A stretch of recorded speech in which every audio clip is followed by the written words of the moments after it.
বন্ধুরা, চিত্তরঞ্জনের one of the best প্যান্ডেলের সামনে এই মুহূর্তে আমি হাজির হয়েছি। এই মুহূর্তে আমি রয়েছি চিত্তরঞ্জনের এরিয়া 5-এ। এরিয়া 5-এর থিম তো তোমরা অলরেডি জেনে গিয়েছো, লাস্ট ভিডিওতে আমি তোমাদের সঙ্গে শেয়ার করেইছিলাম।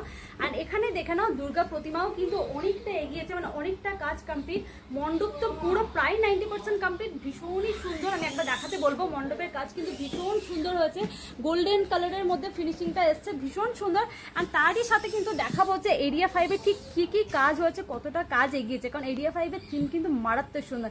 এবছর এরিয়া 5-এর থিম কিন্তু রয়েছে আমার শহরে বেনারস, যেখানে আমরা দেখতে পাবো বেনারসের আর সন্ধ্যা আরতি থেকে শুরু করে কালীঘাট, এবং মাঝখানে রয়েছে বিরাট আকারে মহাদেবের মূর্তি। এরিয়া 5-এর কতটা কাজ এগিয়েছে সেটা তোমাদের সঙ্গে একবার দেখিয়ে দিই। ভেতরের কাজ তো দেখিয়ে দিলাম প্রায় কমপ্লিটের দিকে। এবার দেখো আমার ডান দিকটায়, এদিকটা কিন্তু কাশী বিশ্বনাথ ঘাট হয়েছে, প্রায় অনেকটাই কাজ কমপ্লিট হয়ে গিয়েছে। আর এবার দেখাই বাদিকটাই কিন্তু রয়েছে কালীঘাট, এবং এখানে ওই দিকটায় দেখো কলকারখানা বানানো রয়েছে।